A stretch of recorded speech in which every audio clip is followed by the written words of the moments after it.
कि जो भी डिस्ट्रैक्शन हो, जो भी ऐसी चीज़ जो आपके लक्ष्य से आपको दूर ले जाती हो, उन सारे डिस्ट्रैक्शंस को दूर करें। जैसे कुछ लोग सोशल मीडिया पर काफ़ी एक्टिव होते हैं, व्हाट्सएप, इंस्टाग्राम, फेसबुक दिन भर चलाते हैं, मोबाइल पर दिन भर लगे रहते हैं, यूट्यूब दिन भर चलाते हैं, या फिर कुछ लोगों को घूमने का बहुत शौक़ होता है, कुछ लोगों को बाहर की चीज़ें खाने का बहुत शौक़ होता है, या फिर घर जाने का शौक़ होता है, किसी से बात करने का शौक़ होता है। तो ऐसी कोई सी भी चीज़ जो आपको अपने लक्ष्य से दूर करती हो, इन चीज़ों को जब आप यूपीएससी की प्रिपरेशन कर रहे हो तो अपने पास ना आने दें, क्योंकि जब आप अपने डिस्ट्रैक्शंस को दूर करेंगे, जितना आप अपने डिस्ट्रैक्शंस को दूर करेंगे उतने ही आप अपने लक्ष्य के करीब जाएंगे। मेरा दूसरा एडवाइस ये होगा कि आप अपनी प्रिपरेशन में डिसिप्लिन लाएं। डिसिप्लिन मतलब सेल्फ कंट्रोल। मतलब अगर आप यदि कोई गोल सेट करते हैं, अगर आप कोई टाइम टेबल बनाते हैं, अगर आप ये तय करते हैं कि आपको पॉलिटी 5 दिन में ख़त्म करनी है, तो आपका फोकस होना चाहिए कि आप पॉलिटी 5 दिन में ख़त्म करें। क्योंकि जब आप अपने गोल्स को एक्सटेंड करते हैं और जब आप 5 दिन के गोल को 7 दिन में अचीव करते हैं, तो आप अपने गोल से उतना ही दूर जाते हैं और बाकी चीज़ें करने के लिए आपके पास टाइम कम होता है। जैसे मेरा रूटीन ये था कि मैं सुबह 6 बजे उठता था, 7 बजे से मेरी पढ़ाई शुरू हो जाती थी और 7 बजे से 11 बजे तक, 11:30 बजे तक मैं पढ़ता था। 11:30 से 12 तक का ब्रेक होता था, जिसमें मैं खाना खाता था। फिर 12 बजे से 5 बजे तक मैं पढ़ता था। उसमें बीच में अगर मुझे नींद आती थी तो पावर नैप लेता था, या फिर कभी कभी ज़्यादा भी सोता था, लेकिन थोड़ा सा गैप होता था, वो आधे या 1 घंटे का। फिर 5 बजे से मैं 9 बजे तक पढ़ता था, फिर 9 से 10 खाना खाना और थोड़ा बहुत एंटरटेनमेंट, और फिर 10 बजे से 1 बजे तक मेरी पढ़ाई होती थी। तो अगर आपने कोई रूटीन सेट किया तो उस रूटीन को रिलीजियसली फॉलो करें। और थोड़ी बहुत फ्लेक्सिबिलिटी अलाउड है, लेकिन इतनी फ्लेक्सिबिलिटी नहीं कि आप अपने गोल को ख़त्म करने के लिए 5 दिन के अलावा 10 दिन ले रहे हैं, या फिर 5 दिन के काम को 15 दिन में ख़त्म कर रहे हैं। ऐसे बहुत सारे मोमेंट्स आएंगे आपके प्रिपरेशन में जब आप अपने आप को पूरा टाइम नहीं दे पाओगे, अपनी पढ़ाई को टाइम नहीं दे पाओगे। कभी लाइट चली जाएगी, कभी दोस्त घर पे आ जाएंगे, कभी घर से फ़ोन आ जाएगा, या फिर कभी बाहर घूमने जाने का मन करेगा, कभी कुछ खाने जाने का मन करेगा। तो ऐसे बहुत सारे लो मोमेंट्स भी आएंगे जब आपको लगेगा कि ये एग्ज़ाम बहुत टफ़ है, मैं इस एग्ज़ाम को क्लियर नहीं कर सकता, ये बहुत, इसमें 5 से 10 लाख लोग एस्पायर कर रहे हैं एग्ज़ाम देने के लिए, तो इस पर मेरा क्या होगा। लेकिन जब ऐसे फीलिंग आए, जब ऐसी चीज़ें आपके मन में आए, तो सबसे पहले अपने आप से क्वेश्चन करो कि मैं ये एग्ज़ाम क्यों दे रहा हूँ। मोटिवेशन कहाँ से आता है। मुझसे बहुत लोग ये पूछते हैं कि आपका मोटिवेशन कहाँ से आता है, इतना 1 साल में एग्ज़ाम कैसे क्लियर हो गई। तो मैं बोलता हूँ कि मोटिवेशन आपके अंदर से आना चाहिए, और मोटिवेशन अंदर से तब आएगा जब यूपीएससी में अपीयर होने का फैसला आपका खुद का होगा। आप जब भी कोई अपनी प्रिपरेशन के दौरान ऐसा फेज़ आए और जब भी आपको लगे कि नहीं मैं नहीं कर सकता, तो अपने आप से सवाल कीजिए कि आपने ये प्रिपरेशन शुरू क्यों की है। ये फैसला आपका था या आप पे थोपा गया था। और मुझे लगता है कि ज़िंदगी हर व्यक्ति को कोई एक ना एक मौका ज़रूर देती है जिसमें वो अपने आप को साबित कर सके। तो यदि ये फैसला आपके ऊपर थोपा गया था, तब भी आपके पास एक मौका है जिसमें आप अपने आप को साबित कर सकते हैं और समाज के ऐसे तबके में जाकर बैठ सकते हैं जहाँ से आप पूरे समाज को सेवा कर पाएंगे और समाज में एक अलग स्थान अपना बना पाएंगे। तो ज़िंदगी ने अगर आपको ये मौका दिया है, अगर आप प्रिपरेशन करने के लिए यहाँ आए हैं दिल्ली, या फिर आप घर से प्रिपरेशन कर रहे हैं, तो आपके पास ये बहुत शानदार मौका है जिसमें आप अपनी कैपेबिलिटीज़ को और अपने पोटेंशियल को और निखार पाएंगे, और इस एग्ज़ाम को क्लियर करके दुनिया को ये बता पाएंगे कि आपका एक्चुअल पोटेंशियल क्या है। दुनिया में ऐसी कोई चीज़ बनी ही नहीं जिसे हासिल नहीं किया जा सकता। एक बहुत ही प्रूवन फैक्ट है कि 21 दिन में लोग अपनी आदत बदल सकते हैं। तो अगर 21 दिन में आदत बदल सकते हैं, तो मैं मानता हूं कि 1 साल में तकदीर अवश्य बदली जा सकती है। तो अगर आपको अपनी तकदीर बदलनी है तो कंटिन्यूअस रिगरस मेहनत करें और मेहनत का फल अवश्य मिलेगा। एक अप्रोच है तो है का मतलब ये कि अगर आपको सुबह उठना है तो उठना है, अगर आपको पढ़ना है तो पढ़ना है, अगर आपको अपनी बुक ख़त्म करनी है तो है, अगर आपको टेस्ट में अच्छे नंबर लाने हैं तो है का जो अप्रोच है कि अगर आपको करना है तो किसी भी तरह उस चीज़ को करना है। और ये अप्रोच अगर आप लाइफ में फॉलो करेंगे तो मुझे लगता है कि कोई भी एग्ज़ाम, यूपीएससी तो केवल एक एग्ज़ाम है, और ज़िंदगी की और भी जो परीक्षाएं होती हैं, जो रियल लाइफ की एग्ज़ाम्स होती हैं, उसको भी आप आसानी से क्लियर कर सकते हैं। अपनी प्रिपरेशन के दौरान स्टूडेंट्स एक गलती और ये करते हैं कि एक ही चीज़ को पढ़ने के लिए, एक ही चीज़ को करने के लिए वो कई सारे सोर्सेज का इस्तेमाल करते हैं।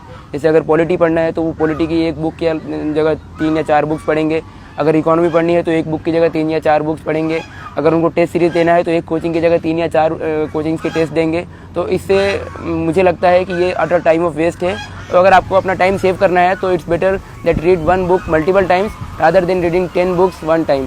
तो इसका मतलब यही है कि अपना टाइम सेव करें, और जितना एफिशिएंटली आप अपनी बुक को रिवाइज़ कर सकते हैं और जितनी कम बुक सोर्सेज के साथ, जितने कम कंटेंट के साथ आप बेटर यूटिलाइजेशन कर सकते हैं, तो वो करने की कोशिश करें। अगर आप एक ही बुक से आपके अंदर ये कॉन्फिडेंस आता है कि हाँ ये टॉपिक मैंने अच्छे से कवर कर लिया है और इस टॉपिक पे मैं कुछ भी लिख सकता हूँ, या इस टॉपिक का कोई भी क्वेश्चन मैं आंसर कर सकता हूँ, तो दूसरी कोई बुक पढ़ने की आवश्यकता नहीं है।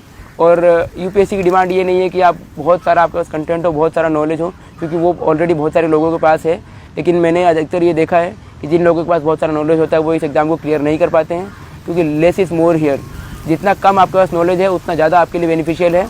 नॉलेज सारी सब्जेक्ट्स का होना चाहिए, उसके लिए आप सिलेबस और प्रीवियस ईयर पेपर्स देखें और जितना भी जैसे भी क्वेश्चंस पूछे गए हैं, जिस टॉपिक से जैसे क्वेश्चंस पूछे गए हैं वैसा एनालाइज करें आप, और अपने अपने अपने प्रिपरेशन में ये चीज़ लाने की कोशिश करें कि कम से कम सोर्सेज पर रिलाई करें और उन सोर्सेज का बार बार रिवीजन करें, ताकि जो भी सोर्सेज आप पढ़े हैं उसका वो पूरी आपको कंठस्थ हो और आपको एकदम मगअप होना चाहिए वो सारी चीज़ें।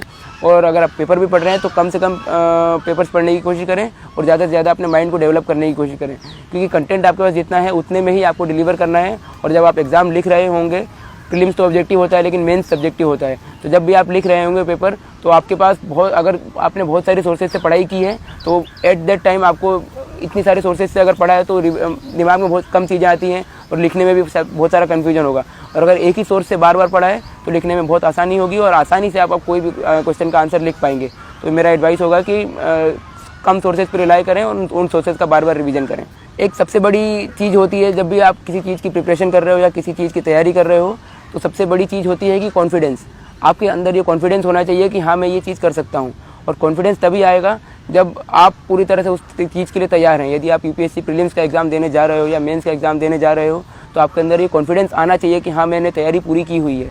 तो इसका सबसे बड़ा तरीका ये है कि आप अपने माइंड को फूल करें, आप अपने माइंड को बेवकूफ़ बनाएं कि हाँ मैंने तैयारी की हुई है। हो सकता है कि आपने इकोनॉमी थोड़ा आपका वीक रह गया हो सकता है आपका हिस्ट्री थोड़ा वीक रह गया हो, लेकिन अपने माइंड को ऐसे ट्रेन करें कि नहीं मैंने हिस्ट्री पूरा पढ़ा हुआ है और मैंने जितना पढ़ा है उतने में से मैं सारे क्वेश्चंस का आंसर कर पाऊंगा। तो अपने माइंड में ऐसा कॉन्फिडेंस डेवलप करें कि नहीं कैसा भी क्वेश्चन आएगा I will be able to handle that question. तो जब ये कॉन्फिडेंस आपके अंदर आएगा तो कैसा भी पेपर हो, तो अगर आप तुक्के भी मारेंगे तो आपके तुक्के भी सही जाएंगे, क्योंकि आपके अंदर कॉन्फिडेंस होगा और जितना कम नॉलेज होगा उस कम नॉलेज पे भी आप अपने आप को ज़्यादा डिलीवर कर पाएंगे। एक बहुत ही फेमस लाइन है जो मैंने सुनी थी कहीं कि मंजिल तो मिल ही जाएगी भटकते ही सही, गुमराह तो वो हैं जो घर से निकले ही नहीं। तो अगर आप घर से निकल गए हैं तो मंजिल ज़रूर मिलेगी आपको। ये ज़रूर है कि टाइम ज़्यादा लग सकता है या फिर ये भी हो सकता है कि कभी मंजिल पे पहुंचने के रास्ते में आपका रास्ता बदल जाए, क्योंकि हो सकता है कि कई बार 5 या 6 अटेम्प्ट देने के बाद भी एग्ज़ाम नहीं होता है क्लियर। लेकिन इसका मतलब ये नहीं है कि आपकी ज़िंदगी ख़त्म हो गई। ज़िंदगी यहाँ से शुरू होती है और ज़िंदगी का नया ट्रैक वहाँ से शुरू होता है। इन 4-5 सालों में जो भी आपकी प्रिपरेशन का फेज़ है उसमें कई सारी चीज़ें नई सीखने को मिलती है। तो अगर आप मेरा एडवाइस ये होगा कि अगर आप घर से निकल चुके हो प्रिपरेशन के लिए, अगर आपने प्रिपरेशन शुरू कर दी है तो पूरी डेडिकेशन के साथ, पूरी डिटर्मिनेशन के साथ एग्ज़ाम दो। 10 लाख से ज़्यादा लोग इस एग्ज़ाम का फॉर्म भरते हैं और 5-6 लाख से ज़्यादा लोग इस एग्ज़ाम को देते हैं। इसका मतलब ये नहीं है कि सारे लोगों का एग्ज़ाम क्लियर होगा, लेकिन एग्ज़ाम अगर क्लियर नहीं भी होता है तो भी कोई टेंशन की बात नहीं है। टेंशन की बात तब है जब आपने उस एग्ज़ाम के लिए पूरा हार्डवर्क नहीं दिया है। अगर आपका एग्ज़ाम क्लियर नहीं होता है और अगर आपने हार्डवर्क पूरा किया है तो आपके अंदर वो एक तरह से काफ़ी सेटिस्फेक्शन वाला भाव होगा कि नहीं मैंने प्रिपरेशन पूरी की थी। हो सकता है लक मेरे साथ ना हो सकता है कि बाकी लोगों ने ज़्यादा मुझसे मेहनत की हो इसलिए उनका सिलेक्शन हो गया है, या बाकी लोगों की किस्मत अच्छी है। लेकिन आपको एटलीस्ट अपनी लाइफ में कभी रिग्रेट नहीं होगा कि नहीं मैंने मेहनत नहीं की, या फिर मैंने अगर थोड़ा ज़्यादा टाइम दे दिया होता, थोड़ी मस्ती कम की होती तो मेरा सिलेक्शन हो जाता। तो इसलिए पूरी तरह से आप अगर प्रिपरेशन में लग रहे हैं तो पूरा हार्डवर्क कीजिए, सारे डिस्ट्रैक्शंस को अवॉइड कीजिए, सारे मिथ्स को अवॉइड कीजिए और पूरी तरह से इस प्रिपरेशन में लगिए, ताकि बाद में आपको लाइफ में कभी ये रिग्रेट ना हो कि मैं थोड़ा बहुत और हार्ड वर्क कर सकता था, मैं थोड़ा बहुत और टाइम सेव कर सकता था, मैं अगर मूवी देखने नहीं जाता, मैं अगर यूट्यूब नहीं चलाता, मैं सोशल मीडिया पे ज़्यादा एक्टिव नहीं होता और मैं दोस्तों से बातचीत अगर कम रखता अपने प्रिपरेशन के दौरान, मैं ज़्यादा अगर सोशल एनवायरनमेंट में नहीं जाता और अपने प्रिपरेशन के टाइम पे बिल्कुल लोन वोल्फ की तरह अगर प्रिपरेशन करता तो मेरा हो जाता। अगर ये भाव अगर आप बाद में आपको आएगा तो पूरी लाइफ भर आपका रिग्रेट होगा।